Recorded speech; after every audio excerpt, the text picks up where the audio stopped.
Good morning.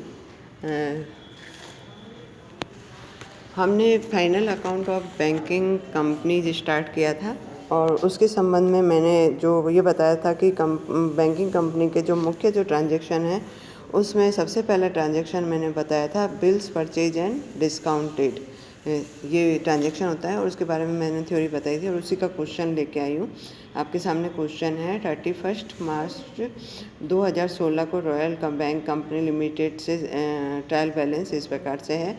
Bills purchase and discount 31,28,000, rebate on bills discounted as on April 2015, ये amount दिया हुआ है 70,160 और फिर दे रहा है discount received on bill during the year 15-16 3,77,080 और उसके बाद में एक बात दी हुई है an analysis of bills discounted during the year 2015-16 disclose the following amount of bill 2,80,000, 8,72,000, ये जो सब दिए हुए हैं। फिर maturity date of the bill दी हुई है आपको 5 जून, 12 जून, 25 जून, 5 जुलाई एंड 9 जून।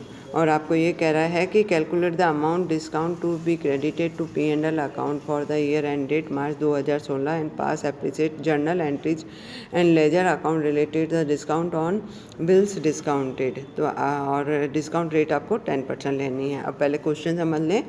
इसमें ये कह रहा है कि ये जो क्वेश्चन सबसे पहले हमें ये देखना पड़ता है कि एंड ऑफ द ईयर कब है। End of the year 31 March 2016, तो ये वर्ष जो प्रारंभ हुआ होगा वह 1 अप्रैल 2015। तो 1 अप्रैल 2015 को सबसे पहले तो हम ये देखेंगे कि कोई रिबेट पड़ी है क्या, ओपनिंग। तो ये रिबेट ऑन बिल डिस्काउंटेड ये पड़ी है। ये इसका मतलब हमने पिछले साल इस बिल डिस्काउंटेड किए थे और कुछ अमाउंट रिबेट के इस वर्ष आगे हम कैरी फॉरवर्ड करके और लेके आए हैं, इसको ओपनिंग कहेंगे। तो 70,160 सबसे पहले ये पहली एंट्री यही बनती है, ओपनिंग या carry forward of rebate on discounted as on 1 April 1 April 2015 को जो आई है। तो इसकी एंट्री मैंने आपको पहले वीडियो में समझाई है। एंट्री बन जाएगी rebate on bills discounted to discount on bills 70,160 रुपये। इसके बाद में हमने बिल डिस्काउंटेड कितने किए हैं, 31,28,000। और ये जितने भी बिल डिस्काउंटेड किए हैं उनके संबंध में आपको डेट दी हुई है, मैच्योरिटी डेट क्या है। और हम ये देखेंगे कि हमारा क्लोजिंग ईयर क्या है। हमारा क्लोजिंग ईयर है 31 मार्च 2016। तो ये जितने भी बिल्स जो दिए हुए हैं वो सारे के सारे बिल आफ्टर मैच्योरिटी डेट पर मैच्योर हो रहे हैं, क्योंकि आपके ईयर हो रहा है ख़त्म 31 मार्च को और इसकी पहले की मैच्योरिटी डेट 5 जून। तो हम ये दिन गिनेंगे मतलब मार्च के बाद में अप्रैल, मई, जून। अप्रैल के 30 दिन, मई के 31 जून दिन और जून के 5 दिन, तो टोटल हो गए 66 दिन। आप सॉल्यूशन में देखिए, पहला जो दिया हुआ है 2,80,000 पर 66 डेज का 10% से डिस्काउंट। तो ये 66 डेज कैसे आए आप देखो, वापस बता रही हूँ। After financial year ended to maturity date, ये आपको दिन गिनने होते हैं या महीने गिनने होते हैं। तो अब हमारा फाइनेंशियल ईयर 31 मार्च को ख़त्म हो रहा है और मैच्योरिटी डेट 5 जून को है। तो अप्रैल के 30 दिन, मई के 31 दिन और मार्च के 5 दिन, तो टोटल हो गए 66। इसी प्रकार से दूसरा भी समझा देती हूँ आपको। करा 12 जून, तो हमारे वर्ष ख़त्म हुआ है 31 मार्च को। तो आफ्टर फाइनेंशियल ईयर और मैच्योरिटी डेट का जो गैप आता है उस वो दिन गिनने हैं। तो अप्रैल, मई और 12 जून, तो अप्रैल के 30 दिन, मई के 31 दिन और 12 दिन और जोड़ दीजिए, 73 दिन। इस प्रकार से आपको दिन निकालने हैं और 10% के हिसाब से आपको आंसर निकालना है, जिसको कि हम ये कहेंगे कि रिबेट ऑन बिल डिस्काउंटेड। ये ऐसा अमाउंट आएगा जो कि हमारे जो हमने जो डिस्काउंट रिसीव्ड ऑन बिल किया 3,77,080, मतलब इस वर्ष हमने बिल डिस्काउंटेड किए 31,28,000 और हमको ब्याज मिला 3,77,080।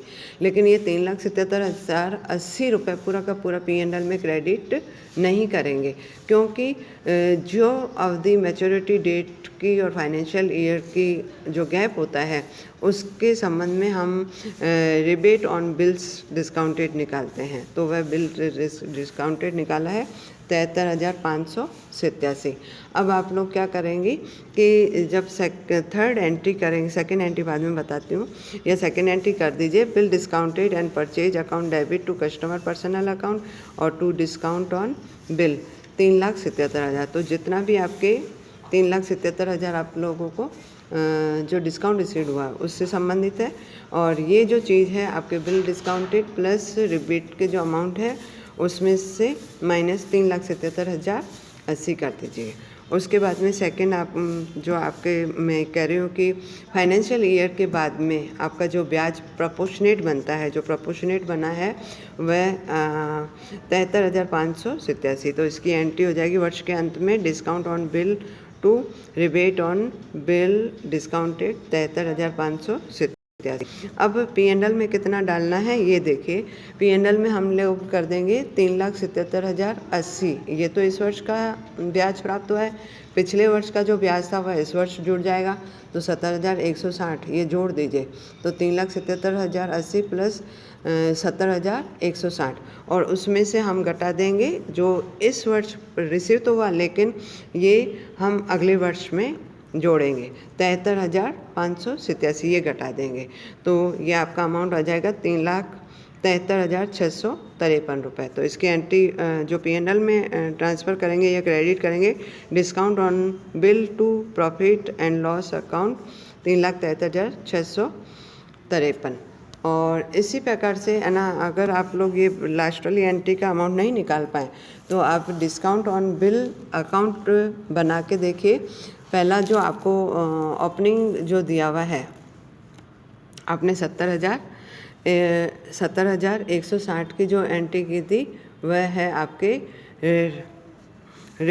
Rebate on bill discount to discount on bill. तो ये बाय साइड में आ जाएगा ओपनिंग 70,160। इसके बाद में इस वर्ष आपको कितना रिसीव हुआ है इंटरेस्ट, वह रिसीव इंटरेस्ट हुआ है 3,77,080। तो bill purchase and discounted to discount on bill account 3,77,080। इसके बाद में आप लोगों के इस साल की रिबेट कितनी बनी है वह तीसरी एंट्री में बता रहा है।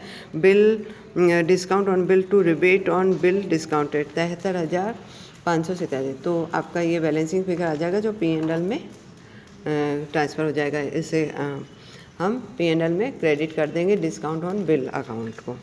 अच्छा, इसके बाद में rebate on bill discounted account भी खोल सकती हैं। तो सबसे पहले ओपनिंग बैलेंस हो जाएगा by opening balance by balance BD 70,160। फिर आपने ये जो वर्ष के प्रारंभ में एंट्री की है उसके संबंध में एंट्री हो जाएगी rebate to discount on bill discounted. और इसके बाद में आपके वर्ष के अंत की एंट्री बन जाएगी। वर्ष के अंत की एंट्री तीसरी नंबर हो जाएगी, तो बाय डिस्काउंट ऑन बिल। और तो आपका अगले वर्ष के लिए बैलेंस बन जाएगा 73,587। इस प्रकार से आपको क्वेश्चन करना है। एक क्वेश्चन मैंने और भी लिखा है, वो भी आप करने की कोशिश करना।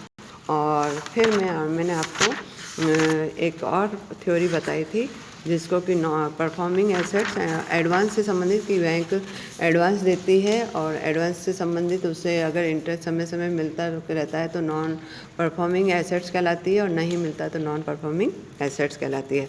तो जो परफॉर्मिंग एसेट्स है वह एक्रूड बेसिस पर होती है और नॉन परफॉर्मिंग एक्चुअल बेसिस पे होती है। तो उसके संबंध में एक क्वेश्चन दिया हुआ है आपको, ये दिया हुआ है given below are interest earn and received on advance of commercial bank. Commercial bank का है term loan, cash credit and bill purchase and discounted. आपको दे रहा है on performing assets interest earn 120, 750 और 150 इंटरेस्ट रिसीव ये। फिर नॉन परफॉर्मिंग के इंटरेस्ट अर्न 75, 150 और 100, इंटरेस्ट रिसीव 5, 12 और 20। तो हमें ऑन परफॉर्मिंग एसेट्स का तो आपको अर्न लेना है इंटरेस्ट किस दृष्टि से, आपके इनकम रिकॉग्नाइजेशन की दृष्टि से। तो अर्न वाला हो जाएगा 120, आंसर में आ जाइए, अर्न में हो जाएगा 120, 150 और 100 120, 750 और 120, और नॉन परफॉर्मिंग एसेट्स में हो जाएंगे एक्चुअल रिसीव 5, 12 और 20, इन सब की टोटल कर लेंगे तो 1057। तो ये आ जाएगा total amount of income to be credited in P&L account 1057। इस प्रकार से हमें क्वेश्चन करना है। Thank you.